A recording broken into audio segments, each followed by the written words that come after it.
I still remember that Christmas morning clearly. The house still smelled like cinnamon and candles, and I was making coffee when my phone buzzed. On the screen was a photo, my husband, Gavin Ross, with his arm around a young woman, standing right in front of the tree in my house. Under the photo, my mother-in-law commented, "A complete family reunion." I looked closer. That girl was Ava Brooks, a new employee I had just signed on for a 3-month probation period. I don't understand what allows someone to smile that comfortably. In another person's home, moments before the storm hits, I also remember the first day I set foot in the Ross estate, the kind of house so vast a voice could echo 3 times before it hit the wall. On the main wall hung a portrait of Claudia Ross, a woman with a beauty cold as crystal, steel-gray eyes, and a smile just warm enough to suggest she could take everything from you without ever raising her voice. Back then, I truly thought I had found a second family. I had been married to Gavin for 3 months. He was gentle, confident, and knew how to make others feel safe. But amid the congratulations, I still remember Claudia's eyes when she took my hand and said sweetly, "Welcome to the Ross family, Mila. I hope you'll adapt." Adapt? She pressed on that word like a warning. I smiled and answered simply, "Thank you, I'll try." But inside I knew, I hadn't come to adapt. I had come to learn the rules. At first, life with Gavin felt like a dream. He took me to elegant parties, dinners with expensive red wine, vacations in Napa Valley or Martha's Vineyard. He always held my hand in public, introducing me as the woman who completes me, but when it was just the two of us, he rarely spoke from the heart. It was as if a thin layer of glass always stood between us, clear, but cold and unbreakable. Once, I asked, "Have you ever thought about leaving Ross Capital and building something of your own?" Gavin laughed and poured more wine. "And drive my mother crazy?" "No, Mila, Ross Capital is my future. Our future," I emphasized. He looked at me, his gaze softening. "Of course, you're smart, great at connecting people. My mother acknowledges that. The whole family will need you a lot." I smiled, but inside there was only emptiness. I realized Ross Capital would never truly be mine. They only wanted to use every skill I had: media, relationships, branding strategies. The presentations I stayed up until 2 a.m. perfecting, only for everything to go out under the name Gavin Ross. Claudia came to my office on a Tuesday. She didn't call ahead.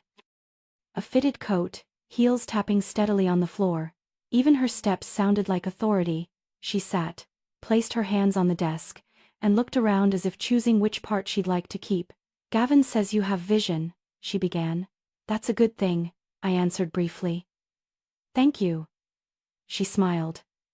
But the smile didn't carry any warmth.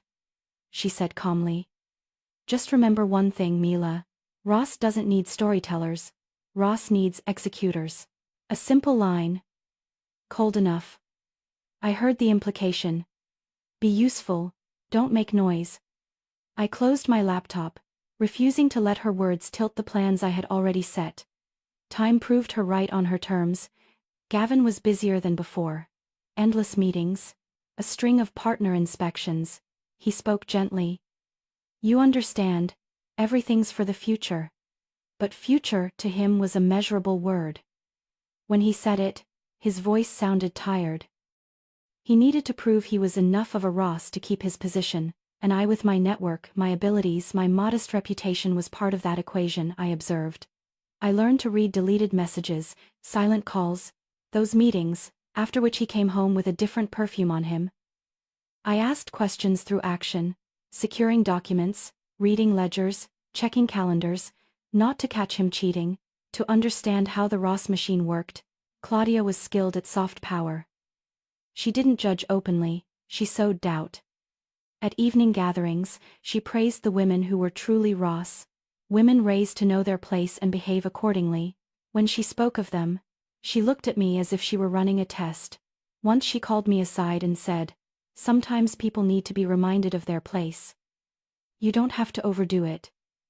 I replied, "I'm not overdoing anything. I'm working." Work is good, but remember, sometimes people must sacrifice image to keep power.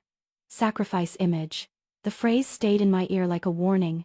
How do you hold on to yourself without losing power, or keep power only to lose yourself? Gradually, I realized there were investments and share allocations arranged with finesse.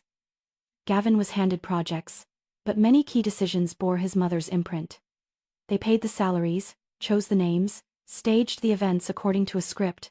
When a deal was announced, people liked to say that's the Ross way, as if it were bloodline, not decision-making.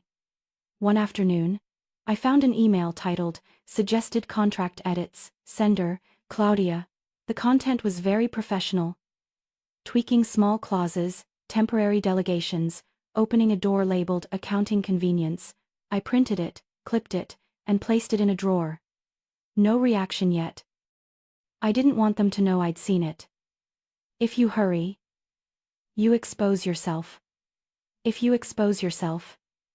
They shut the door. I needed to hold the information like pieces on a chessboard and wait for the right moment. Life with Gavin still had bright spots. He still knew to call when I was running an event. He still wrapped his arms around me in the morning and said, "Don't worry." But that line couldn't cover the imbalance. There were moments he hesitated, and I learned to accept a quiet truth: he needed compromise more than he needed love. I didn't want hunger in him. I wanted seriousness. But what did seriousness mean here? Standing before his mother and saying, "This is my wife. I choose her," without asking permission. Gavin said he wanted to do that, but his mother's voice carried more weight. Once, he asked me, "Are you afraid? If everything breaks?" Afraid. But I prepare. He sighed. Better the sound of a sigh than a convenient lie. I started collecting contracts, invoices, receipts, emails, everything digitized, stored, encrypted. I hired an old IT specialist, the one who had helped me build a reporting system to secure the data. I kept that evidence like insurance for the future. Jonas, a contact of mine, helped me trace the money flows. He worked quietly, sending concise reports, no emotion. Just numbers. Aggregated. When everything was sufficient, I would see the full picture. I wanted revenge through the truth. Truth has weight. It can shake a throne if that throne is built on lies. Once, Claudia invited me to a family dinner she called civil. The room gleamed, the laughter sparkled. She introduced a young woman, saying the girl had a future. I offered polite congratulations, but my eyes observed carefully. I noted the small things. How the girl set her hands down, how she laughed, how Gavin paused slightly when she said the name of a neighborhood. A few weeks later, I learned that girl Ava was my new employee. A strange coincidence, but not a random one to someone who knows how to look. They had moved her closer like a piece in a project. Seeing that, I paid more attention. Not out of jealousy, but because of the nature of the situation. If someone was being brought in to secure a script, I needed to know what that script said. Not every move I made was big. Often, they were small things: calling my lawyer to review the prenup terms, adjusting the books, transferring part of my income into an account only I knew about. I spoke with my financial advisor, updated my insurance, and kept my passport in a secure place. Everything was simple, but necessary. To outsiders, I looked the same. I worked, socialized, smiled. Inside, I was piecing together a puzzle I could lay on the table when the time came. I didn't want to act on emotion. Emotion exposes, emotion rushes. I prepared to act at the right time. Not when I was angry. Sometimes I asked myself, was I becoming like them? Using tactics, playing power games. Yes. I was using their tools. But there was a difference. I didn't use them to deceive or to protect the personal interests of another family. I used them to restore fairness to myself. These days, I spoke less and listened more. Every word from Claudia, every gesture from Gavin, was information. I accumulated information the way others accumulate capital. And when the time came, I would spend that capital. I didn't act out of wild anger. I acted with clarity. And when the moment arrived, the steps I had prepared would leave no room for regret. After that fall, Gavin was almost absent from my life in any real sense of a husband. He still came home, still brushed his hand against my shoulder when passing by, still asked, "Did you have dinner?" But my answers fell into the empty space between us, hollow, cold, unanswered. He said he was busy with a new project at Ross Capital. "An important deal, my mother wants me to supervise it personally," he explained, trying to sound casual but never looking me in the eye. The 3-day trips turned into 5, then a week, and eventually, he stopped specifying when he'd return. I didn't ask. Not because I trusted him, but because I needed him to believe I suspected nothing. People only stay cautious when they think they're being watched, and I needed Gavin careless. One night, while he was showering, his phone lit up on the desk. A message from an automated email address. Payment confirmation A. Brooks. I froze for a few seconds. A. Brooks. 3 simple letters, cold as metal against skin. I opened it and skimmed quickly. A wire transfer of several $1,000s for interior design of the private workspace at Ross Capital branch. I knew Ross Capital never hired freelancers, for that they had an in-house design firm. I locked the phone and placed it exactly where it was. When Gavin came out, towel drying his hair, he smiled. "I'm starving. Should we order something?" I smiled too, my voice calm. "Order whatever you like. I'll eat later." That night, I barely slept. I lay still, listening to the living room clock tick, like it was measuring the last beats of a dying marriage. The next morning, I contacted an old, reliable acquaintance in cybersecurity. I said I needed to check some company vehicle schedules. I didn't use the word track. I said safety monitoring.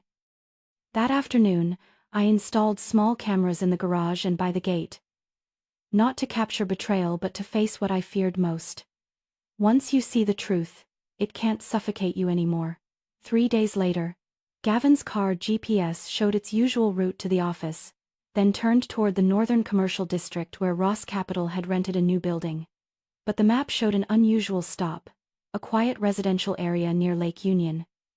That evening, when he texted, "I'll be late meeting investors after the meeting," I stared at the screen and simply replied, "Okay." The recording I later obtained wasn't by chance. Claudia had called him while he was home. I sat in my study, the door slightly open, hearing her voice echo faintly from the living room. Her tone was clear, cold, confident as always. "Mila's just a phase. Once the transition is done, Ava will be the face of Ross Capital." And Gavin, so calm it took my breath away, answered, "She won't fight it. She hates drama." I heard every word, sharp and precise, as if they stood right behind me. No hesitation, no question, no shame. I shut off my computer. Inside, something fell quietly, heavily, like metal sinking to the bottom of water. That night, Gavin came home late. He didn't know what I had heard. He walked into the kitchen, loosened his tie, poured water, and asked, "You're still up? Why aren't you sleeping?" "Not sleepy. Don't stay up working. You'll burn out." "I'm fine." He looked up, hesitating, as if he wanted to say something but didn't. I smiled, cleared the table, and hid the trembling in my hands. Not from fear but from clarity. I finally understood. Between us, everything was just a transaction nearing expiration. In the following days, I began to act. I contacted Jonas Beck, a financial investigator who had once helped me with a contract dispute. I didn't give him specifics, only said, "I need to know what Gavin Ross is spending money on." Jonas worked fast, meticulously. Each day, he sent me concise, accurate reports: restaurant bills, hotel cards, business class tickets, all charged to our joint account. And the name Ava Brooks appeared repeatedly, almost on a fixed schedule. One afternoon, when Gavin came home earlier than usual, I asked, "No meetings today?" "They're done," Mom called, "said I should come home and have dinner with you." I smiled faintly. "Your mother's so thoughtful." He raised an eyebrow, surprised by my tone, but said nothing. During dinner, I noticed how he placed his phone face down, how he avoided my eyes when talking about work. Every small detail was a piece of the puzzle, and I was putting the whole picture together.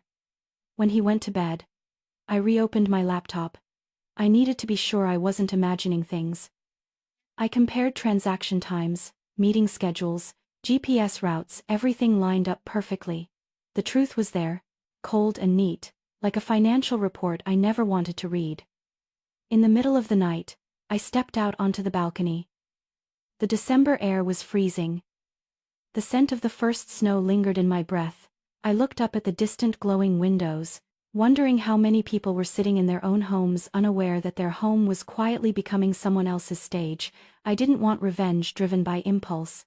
I wanted to understand the game. They were playing the rules, the roles. If Claudia thought I hated drama, she was about to witness another kind of silence, the kind that calculates. The next day, I went to work as usual. I met Ava in the hallway. She wore a gray coat, smiled lightly, nodded at me. A polite smile. But I caught the light in her eyes. Innocent trust. She didn't know she was a pawn, or maybe she thought she was chosen. I walked past her, keeping my polite smile. I just had to wait for the right moment. That night, Gavin texted again. "Working late, don't wait up," I replied. "I'm not waiting." And I wasn't. I opened my laptop, created a new folder, Project Winter. Inside, I saved every file: invoices, recordings, GPS logs, screenshots, bank statements. Each document was a chess piece. When I saved the last file, I checked the clock, 11:47 p.m. Outside, the streetlights cast a pale yellow glow on the wall. I inhaled deeply, feeling a calm spread through my chest. Not the calm of someone broken, but the calm of someone who had just begun rewriting the rules. Jonas Beck arrived on a rainy afternoon, a man with slightly graying hair, sharp eyes, and the habit of never using his full hand for a handshake. He sat across from me, opened a thick leather briefcase, and laid a small stack of documents on the table. Without much preamble, he began explaining what he'd found, his tone steady and clinical like an audit report. "Claudia manipulates Ross Capital's trust funds with remarkable precision," Jonas said. "She channels money through smaller investment branches, transfers it across offshore entities, and cycles it back as share incentives for select individuals." Ava, the name on the statements, wasn't simply a rewarded employee. The anonymous shares granted to her were part of a cleverly woven chain of transactions, moving through shell companies to conceal the true source of funds. Jonas exhaled and slid me a few more printouts. "You'll see here," he tapped a page, "the transfers from Fund X to Y to Z. At the end of that chain is an account under Ava Brooks. Legally, she owns shares. In practice, those shares act as a profit distribution channel." I stared at the numbers for a long time. They weren't abstract anymore. They were evidence of a plan Claudia had engineered long ago, to place her own loyal players, using them to handle the dirty work while keeping her hands clean. Ava was positioned there because she was too young, too eager to please, too desperate to prove her worth. "Do you think Ava knows?" I asked. Jonas shook his head. "Some know, some don't. In certain cases, selected personnel are given partial information. In many others, they're just numbers on paper. With Ava, there are signs she's being guided, but she probably doesn't understand everything." I felt a cold wave run through me. Not out of pity for Ava, I wasn't close enough to her for that, but because of the thought that they used others as a shell to cover their own guilt. That was the behavior of people too afraid to get their hands dirty, yet still craving profit. Jonas went on. "Legal files, brokers, lists of shell companies." He spoke briefly, clearly. I listened without interruption, eyes fixed on every page. Finally, I asked the question I'd been preparing to ask. "With what you have, what do we do next?" He didn't answer right away. Only when I said, "I want to regain control." Did he nod. "First, you need to protect your personal assets, then we'll make public what needs to be made public once we've planned for compensation. The rest is strategy." I already had names of several senior lawyers, including Sophia Hale, the attorney who drafted my prenuptial agreement. I called her that same evening. Her voice was calm and professional. She grasped the nature of the situation without needing long explanations. Sophia advised me to act by 3 principles: protect assets, separate legal responsibilities clearly, and collect verifiable legal evidence. We began working in mapped steps. I didn't want loud moves. Every action had to be discreet, precise, leaving no time for the other side to react.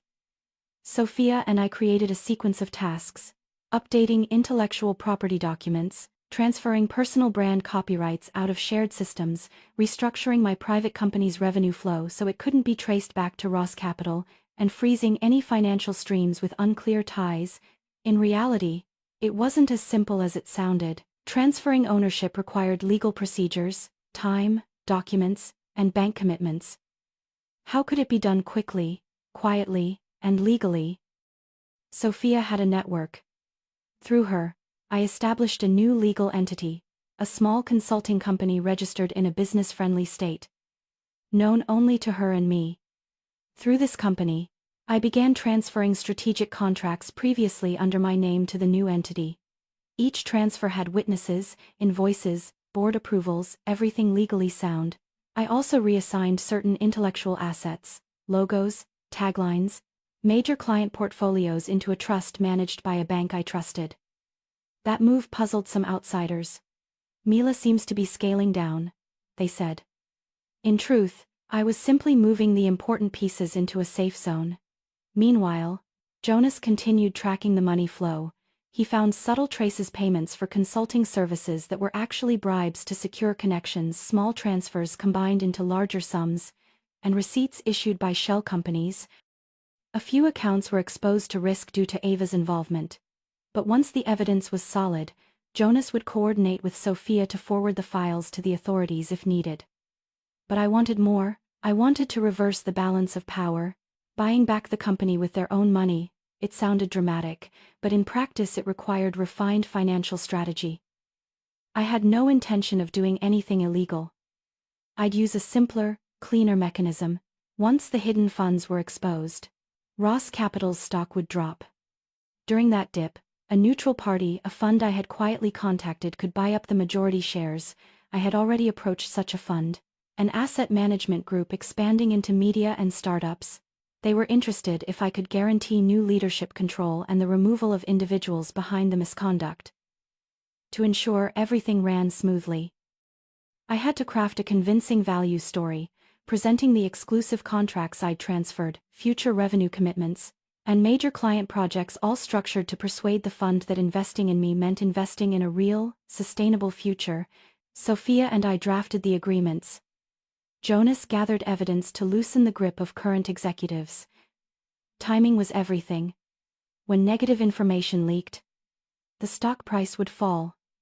When it fell, the fund would step in. When the fund stepped in, the board structure would shift. Throughout this, I maintained maximum secrecy. Only a few in my closest circle knew the full plan.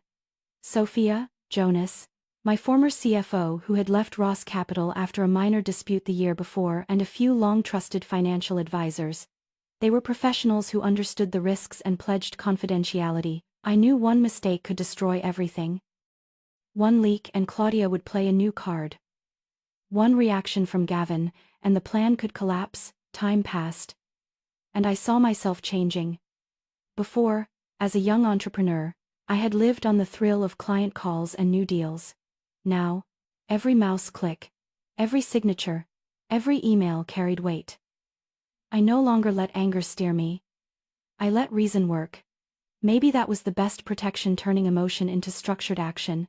Ava appeared occasionally outside work, still cheerful, still gentle in tone. I chose to treat her normally. Sometimes her eyes flickered with confusion, but not enough for her to see the depth of what she was part of. I didn't expose her, not yet.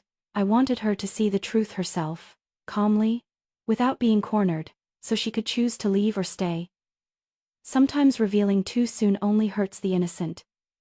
I wanted to avoid that if I could. Our quiet work stretched through the dull weeks leading to Christmas. Each document, each call, each transfer was marked on the Project Winter timeline, the name I gave to the entire plan for containment, preservation, and counterattack. I didn't imagine I'd enjoy that moment, but I knew one thing clearly. When everything broke open, I wanted it to happen in a way I could be proud of, with transparency, with evidence, and with legitimate power, not shouting, And so, step by step, I prepared to turn those numbers, files, and small fragments of proof into a force strong enough to flip the board they thought they'd already won. I arrived at the Ross estate at 10 minutes to 8, white snow blanketed the stone path, golden light spilling from the columns onto the polished brick floor like a mirror. The mansion was perfectly decorated, no excess detail, no shadowed corner.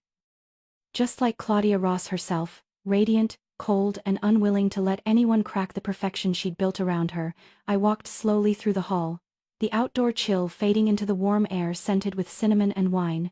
Soft music played, laughter mingled with the clinking of glasses. A server took my coat and said quietly, "Mrs. Ross, everyone's in the living room." I nodded, maintaining a polite smile. Mrs. Ross, familiar yet foreign, that title no longer felt like it belonged to me. Inside, the party was nearly in full swing. Guests from banking, major investors, the kind of people Claudia called partners, but who were really pieces in her financial chess game. She stood at the center, wearing an emerald velvet gown, hair perfectly styled, her smile controlling the entire room's atmosphere.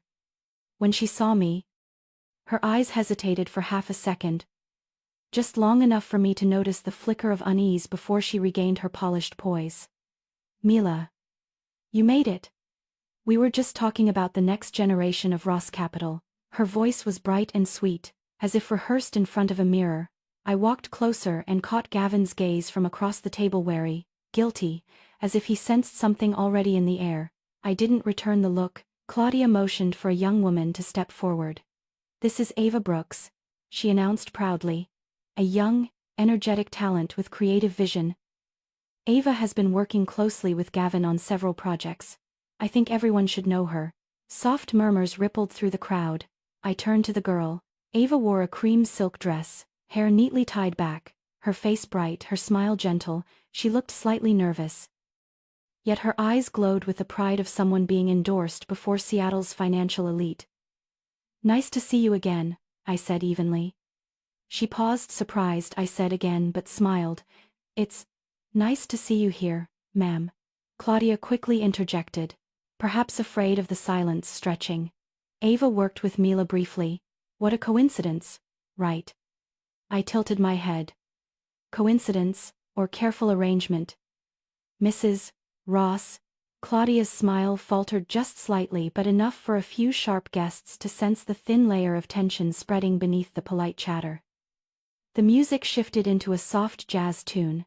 Servers circled with more wine. Gavin raised his glass, trying to keep his voice steady. "Everyone, thank you for coming. Ross Capital truly appreciates your trust." Claudia took her son's hand, her gaze full of pride. For a moment, I almost saw my old self from years ago, back when I believed that was love, shared trust in both business and marriage. But now, surrounded by the sparkle of crystal glasses, I saw only a grand performance. She continued, her tone clear and firm. "Ross Capital always values young talent. We're expanding. And I believe people like Ava Brooks will represent the company's future." End quote. The air around us stiffened for a second. I noticed a few guests glance my way, waiting to see my reaction. I lifted my glass slightly, my voice calm and almost gentle. "That's wonderful news. I also have a small future I'd like to share with you, Claudia." I set my glass down and pulled a black leather envelope from my purse, placing it on the table in front of her. The sound of paper touching the surface was soft, but enough to make everyone pause. "A Christmas gift," I said. "The most recent quarterly audit report of Ross Capital." Claudia laughed, trying to keep her rhythm. "Oh, Mila, you still care about the company. I thought you were focusing on your own business now." I smiled. "I only care when something interesting happens." I opened the envelope, slid out a few sheets, and flipped to a page marked with the auditor's seal. The numbers were clear investments looping through shell companies. Jonas had done his job precisely. I turned the document so the light caught the last line. Majority ownership transferred, 51% controlling interest held by Nova Strategies LLC. I looked straight at Claudia, my voice calm but cutting through the silence that had fallen over the room. "And the most interesting part is, Ross Capital now belongs to me." The air shattered for a second. Glasses froze midair, laughter stopped.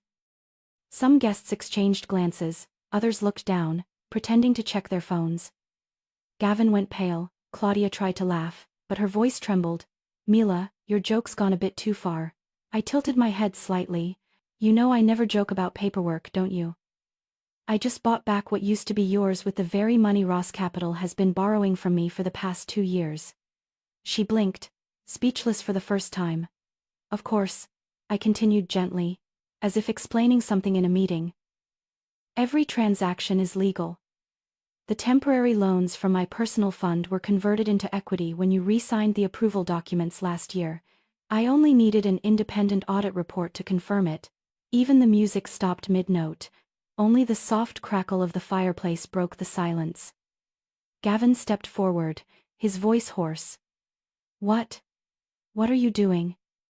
I turned to him, the man who once said I hated drama. I'm doing what you thought I never would, speaking the truth. Right here, in your own house.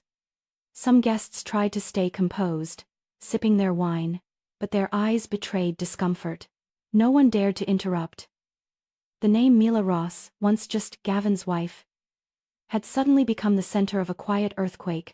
Claudia drew a deep breath, her face tight as a stretched wire. You're trying to humiliate this family in public.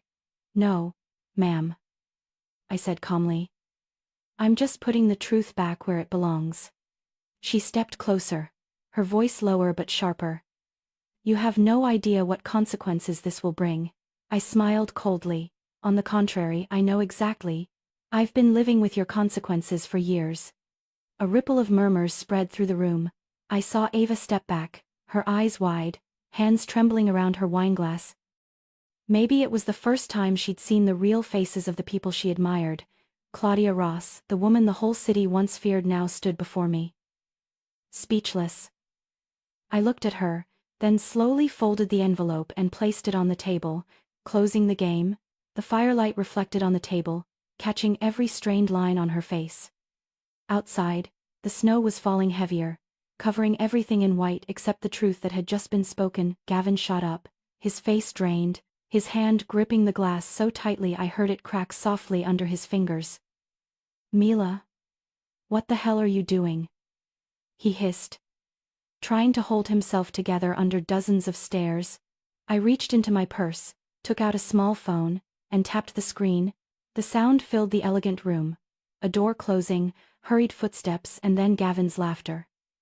On the large TV that had been playing Christmas music, a new video appeared, footage from Ross Capital's office cameras. Gavin and Ava. She stood close to him, holding a folder, smiling shyly yet boldly. He leaned down, whispering something that made her giggle. It wasn't obscene but intimate enough for anyone to understand. The room went dead silent. Claudia's face turned ashen. She started to move toward the screen. But I spoke, calm and clear. I suggest you don't. This video isn't only here. She froze. I turned to Gavin. You know what's really interesting? Not this video but who helped me get it. He stared at me, suspicion clouding his eyes. Who? I smiled just enough for him to hear. Ava. His face shifted from shock to real confusion. What are you talking about, Ava? She's the one who helped me collect Ross Capital's internal data. I cut him off, and you know what? I didn't force her, Ava volunteered. Claudia stood frozen, her hand trembling, while the guests exchanged uneasy glances, unsure whether to stay or leave. Gavin opened his mouth but couldn't speak. I continued, voice steady and slow. Ava Brooks isn't the gift you planned for him, Claudia. She's the sister of Jonas Beck, the financial investigator I hired. A genuine gasp went through the room. A few guests turned toward Ava, who was still standing near the window. Her face had gone pale, her lips quivered as if she wanted to speak. Then she looked straight at me, her gaze a mixture of fear and gratitude. I'm sorry, she whispered, her voice breaking. I never thought it would go this far. I shook my head slightly, my eyes still on Claudia. I think everything has gone exactly as it should. The speakers in the corner still played Silent Night, slow and haunting. Claudia clenched her glass. You think you've won? Mila, she said through gritted teeth, each word sharp with broken breath. You only know how to destroy. While this family, I interrupted, smiling faintly. You once said I was just a temporary phase. Turns out your temporary phase is what ended the Ross Capital dynasty. I turned to Gavin, who was struggling to catch his breath. Do you know when Ava started working with Jonas? I asked softly. He didn't answer. Before you even flirted with her, I said. Jonas placed her inside Ross Capital to investigate the hidden money flow. The funds your mother were investing through offshore subsidiaries. Then she introduced Ava to you, thinking she was in control of the game. But in reality, she just moved a pawn exactly where Jonas needed it. Gavin looked at Ava. She lowered her head, tears forming. I never wanted to hurt you, she said quietly. I just wanted to expose the truth. I thought you'd want to know what Ross Capital was becoming. Claudia laughed bitterly. Childish lies. She's your puppet, Mila. If that's the case, I replied evenly, you won't mind knowing that the Financial Crimes Unit already received a copy of the data this morning, and Ava, she's just a witness, not a defendant. An older guest, the chairman of an investment fund, cleared his throat. Claudia, you should explain this. But Claudia couldn't. She looked around, fury and fear flickering in her eyes, the look of someone who's lost control but refuses to accept it. Gavin set his glass down, his voice breaking. Mila, why didn't you tell me first? To let you do what? I asked, my tone calm but firm. Warn your mother. Delete the data. I didn't need to tell you first. I just needed to do what was right. I saw his eyes waver. He wanted to say something but stopped. Ava lifted her head, voice trembling. Jonas said if we didn't act, Ross Capital would be investigated for international money laundering. He didn't want me involved, but I thought if I stayed close to Gavin, I could gather evidence faster. And you were right, I said. The documents you transferred helped Jonas complete the case file. I only made sure everything stayed legal. The room slowly fell silent. No more whispers. Everyone was quiet, as if witnessing a crown fall to the floor and shatter into pieces. Claudia finally found her voice, though it was hoarse. You think you can destroy me? I am Ross Capital. No, I said, looking straight at her. I own it now. She opened her mouth to argue, but I continued. And when the police come to investigate, I'll be the one cooperating with them. You, the one who signed off on those shady investments, will have to answer for every dollar. No one looked at me as a betrayed wife anymore. In their eyes, I saw recognition, a cautious mix of respect and fear. Some were already recalculating their own positions in the investment world. Ava turned to Claudia, tears streaming down her face. I admired you, I really did. Until I realized you saw people as tools, even your own son. Gavin closed his eyes, taking a deep breath, as if that was the only way to stay standing. I rose, folding the leather envelope. This game didn't start with me, Claudia. It started with greed. And greed, in the end, always devours itself. I turned to leave. But as I passed Ava, I stopped. You did well, I said softly. But from now on, let Jonas handle the rest. Ava nodded, avoiding my gaze. In her eyes, I saw both gratitude and fear. The kind of fear that comes from realizing true power doesn't lie in money, but in clarity. Outside the glass windows, snow kept falling, the chandelier lights reflected on the polished floor, scattering tiny shards of brightness like fragments of glass. I heard Gavin's voice behind me, weak as a whisper. Mila, I'm sorry. You don't need to apologize to me. You should apologize to yourself for letting someone else teach you how to betray. And I walked away, leaving behind a crowded room so silent I could hear the snow falling on the terrace. The Ross Capital conference room that day was blindingly bright. Hundreds of crystal lights hung from the ceiling, their reflections slicing across the walls like cold blades. Each chair was perfectly aligned, each spot set with meeting documents, a bottle of water, and a nameplate. But what made the atmosphere heavy wasn't the formality. It was the suffocating silence among those who once laughed with confidence during previous quarterly meetings. I sat at the front, Beside Sophia Hale and Jonas Beck, across the long table sat Claudia, her face hard as marble. Gavin wasn't there. He'd been temporarily suspended and was now being questioned by financial investigators. Outside, dozens of reporters waited not because of rumors, but because I had invited them.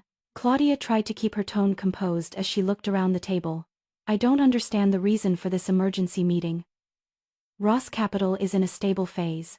There's no need to make a media spectacle. I smiled faintly but said nothing yet. Jonas placed his laptop on the table and connected it to the large screen mounted on the wall. The black screen flickered. Then came to life. Rows of financial charts, cash flows, and legal entity diagrams appeared, followed by the logos of offshore shell companies. Claudia raised an eyebrow. "What are you doing, Mila?" My tone remained even. "You're right, Ross Capital was stable, until stability became an excuse to hide corruption." The sound of keys tapping filled the room. Jonas played a clip from an internal hearing. A former company accountant clearly detailed how Claudia had used trust funds to launder money through fake investment projects. Then came the transaction records Ava had gathered for months under Jonas's direction. Murmurs spread across the room, followed by a heavy sigh. One of the senior shareholders, Mr. Anderson, stood. "Claudia. These documents, are they real?" Claudia tried to keep her composure, but her hand trembled slightly. "Fabrications. She made it all up. Those documents were stolen illegally. I'll sue." I turned toward her, my voice still soft but firm enough for everyone to hear. "I didn't steal anything. Claudia. Your people sent them to me because they couldn't keep signing fake papers, and perhaps you forgot. All the evidence has already been submitted to the SEC this morning." She fell silent, eyes burning with hatred but stripped of the power that once made people fear her. Jonas switched to the next slide, images of each anonymous transaction, complete with foreign bank codes. The final line appeared in red: beneficiary. Claudia Ross. The air grew thick. From the hallway came the distant echo of camera shutters. Reporters had already begun broadcasting the meeting live. Claudia seemed to realize it. Her face turned pale, her voice raspy.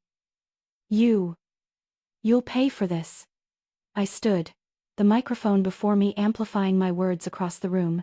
"I don't pay for telling the truth. Claudia. I'm simply giving justice back to those you buried under the name of stability." At the far end of the table, Mr. Peterson, one of the largest shareholders, rose, his voice deep and resolute. "I propose a vote to remove Claudia Ross from the board of directors, effective immediately." A wave of murmurs swept through the room. Some nodded, others hesitated, but no one objected. The vote concluded quickly, nearly unanimous. Within minutes, the Ross Capital chairmanship was officially revoked. Claudia sat frozen, staring at the words "board decision" passed. She tried to speak, but her throat closed. Jonas said quietly, "The federal investigators are downstairs. They'll need your signature on a few documents." No music. No conversation. Only the sound of heavy footsteps as Claudia rose, trembling slightly. She turned to me. "Claudia." She turned to me, her eyes filled with fury and disbelief. I met her gaze with calm, not triumph, not pity, just the natural end of something long corrupted. Outside the doors, reporters waited. When Claudia stepped out, flashes exploded in rapid bursts. Questions echoed through the hall. "Do you have a comment on the money laundering allegations? Is Ross Capital now under new ownership? Was Gavin Ross involved in the offshore funds?" Claudia didn't answer. She pulled her coat collar high and walked quickly down the corridor, leaving behind the chaos of voices and the sharp sound of her heels on the marble floor. Inside the conference room, I remained where I was. Jonas closed his laptop. Sophia gathered the papers. Mr. Peterson turned to me. "You'll oversee things temporarily, won't you?" I nodded. "Until the restructuring is complete. But I won't keep the chairman's seat. Ross Capital needs new people, ones not shadowed by the past." The old man's eyes softened with rare respect. "You're more like your father than I thought." I smiled faintly. "My father lost everything because of Ross Capital. He had nothing left to lose. I just don't want to win by becoming like them." When the meeting ended, the room was left with only me, Jonas, and the pale afternoon light spilling through the blinds. Jonas spoke quietly. "It's over." I looked out the window. Down below, reporters were still broadcasting live, the sound of wind mixing with the steady tap of snow against the glass. "No, Jonas. I just showed them what they've been hiding. The rest, time will take care of." He nodded, saying nothing more. Outside, as camera flashes still flickered, I walked out of the building, moving through the noisy crowd. They called my name, shouting dozens of questions. I didn't stop, just said one clear sentence. My voice steady and light as the wind. "I didn't destroy Ross Capital. I simply showed the world how it collapses when honesty is no longer its foundation." News of the Ross Capital scandal spread across the media in just 2 days. Financial networks, major newspapers, social media. Every outlet ran the same headline: Claudia Ross and her son indicted for large-scale financial fraud. Photos once taken at galas, interviews where she spoke about vision and integrity in investment, were now placed beside images of mother and son, leaving the courthouse in gray coats, surrounded by blinding flashes. I wasn't there. That morning, I simply opened my window and watched the first sunlight scatter across the surface of Lake Union. The light blurred through the glass, touching the steam rising from my coffee cup. I stood still, not happy, not sad. Everything had unfolded exactly as it should, no sooner, no later. My phone buzzed. A message from Jonas. "Justice comes slow, but it always comes. I think today you should allow yourself to smile a little. Justice never arrives with fireworks or roses. It comes quietly through sleepless nights, through evidence gathered piece by piece, through unseen choices, and through wounds no one knows about." Ava left the city a few weeks later. She sent me a short email, no apology, no explanation, just gratitude for giving her a chance to make things right. I read it in my new office, not the old Ross Capital boardroom, but the top floor of a small building in Queen Anne, where I just hung a new sign: Nova Strategies. The room was bright and simple, with windows looking out toward the shimmering blue-gray of Lake Union.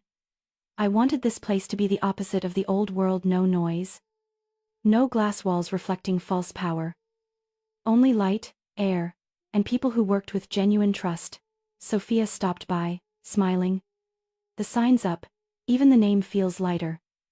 I smiled back. "Nova means new star. I think it's time to start again with a different kind of light." She nodded, eyes warm. "I know you'll make it work." In the first 3 months, we had only 7 employees, 1 office, and plenty of skepticism from the market. But then, old clients, those who trusted me more than Ross Capital, started to return. They said, "We need honesty, not spectacle." That became Nova's foundation, strategies built not on numbers, but on people. Jonas still dropped by sometimes, bringing coffee and a few printed newspapers, speaking briefly. "You know," he said, "the court hasn't issued a final verdict yet, but with that mountain of evidence they don't stand a chance." I replied quietly, "I'm not waiting for a verdict. I just want everything to move in the right direction." He looked at me, admiration and understanding mingling in his eyes. "For the first time, I've seen someone use truth not for revenge but for freedom." I laughed softly. "I'm not that noble, Jonas. I'm just tired of living in someone else's shadow." A year later, Nova Strategies opened 3 more branches in California, Texas, and New York. I flew constantly, meeting partners, signing contracts. But strangely, I had never felt more at peace. Maybe because now, every deal I signed wasn't to prove myself, but because I believed in its value. In the evenings, when I returned to Seattle, I often stopped by a small cafe by the lake, the same one my father used to take me to years ago. He was gone now, but whenever I sat there, I could still hear his voice in the wind. "You don't need to win against anyone, just don't lose yourself." One day, I saw Gavin in a local newspaper. He wore a simple shirt, working at a small financial counseling center, no longer the heir to Ross Capital's empire. The article described him as a dedicated advisor, rebuilding his life. Everyone has to face their own consequences. And sometimes, that too is a form of justice. And in Stady, the charity gala was held at the Fairmont Hotel. In the second winter since everything fell apart, The atmosphere was nothing like the lavish parties of the past, no blinding lights, no boasting, only people who truly wanted to do good. I was invited as the main sponsor. When I walked in, I saw Jonas at the bar, smiling faintly when he saw me.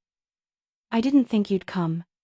"I almost didn't," I said, pouring myself a glass of white wine. "But in the end, I thought, maybe it's worth looking back at the year somehow." Jonas raised his glass and clinked it lightly. "A long, unforgettable year." We sat in a quiet corner, away from the stage. Soft jazz filled the air, guests chatted quietly. After a few minutes of silence, Jonas tilted his head toward me. "I've been thinking about it, the way you handled Ross Capital." I smiled faintly. "You're wondering why I didn't take them down publicly sooner?" "No." I realized. "You didn't seek revenge, you changed the game." "No, Jonas, I didn't change the game. I just took back the board that was already mine." He nodded slowly.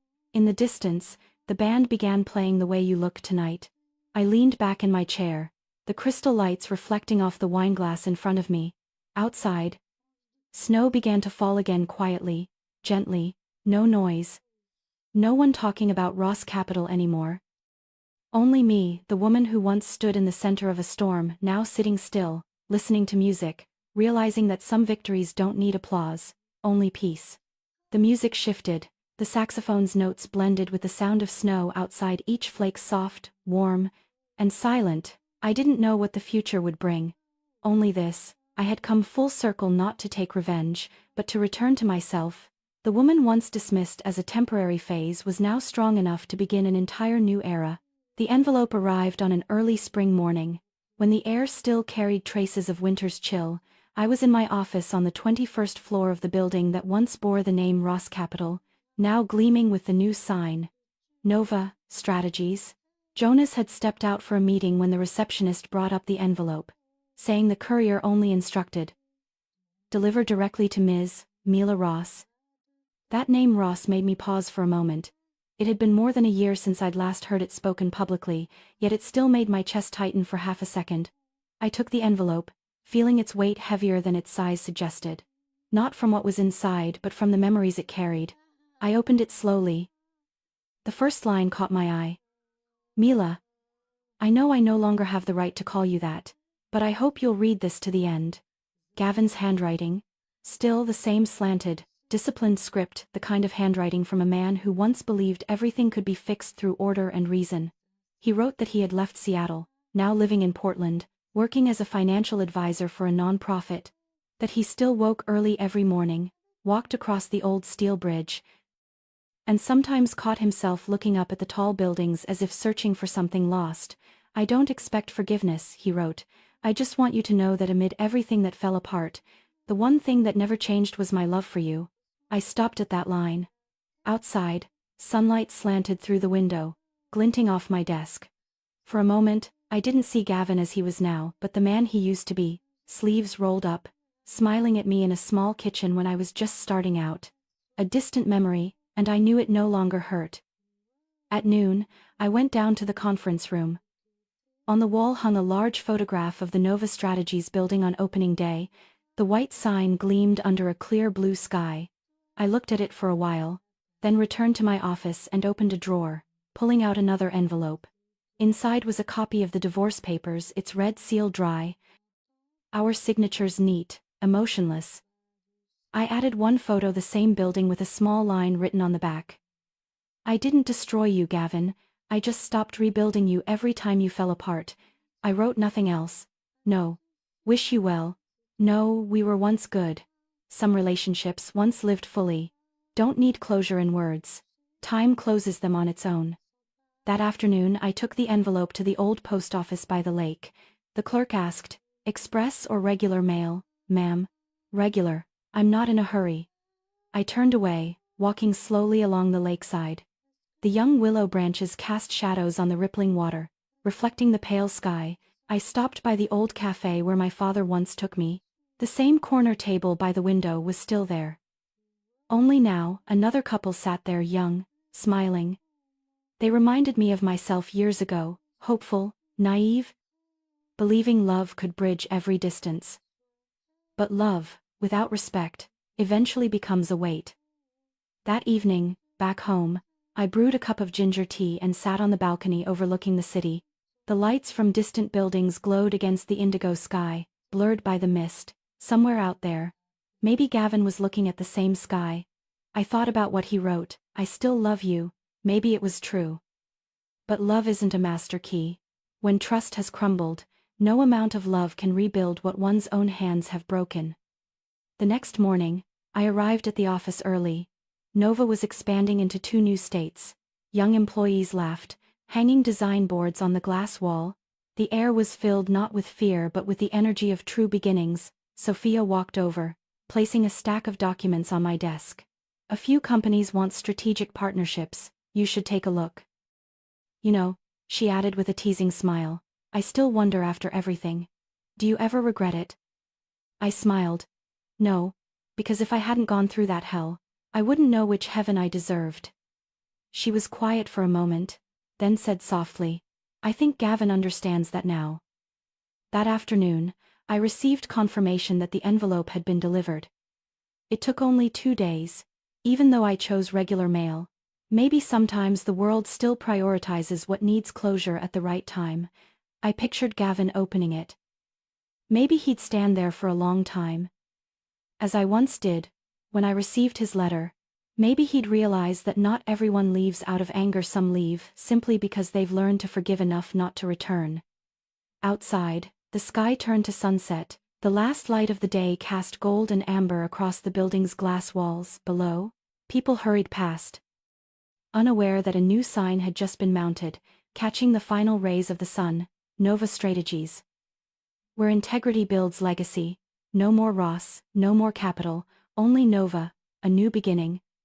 A new light. Another chapter I wrote myself." Life carries losses that need no blame, only acceptance to move forward. I've learned that sometimes, the deepest revenge isn't making someone hurt, it's living peacefully after everything. And if you've ever had to rebuild yourself from something broken, maybe you know that feeling, too light, but full of strength. Thank you for listening to my story. If it resonates with you, please like, follow, and subscribe so we can share more stories together. And what about you? Have you ever had to rebuild yourself after falling apart?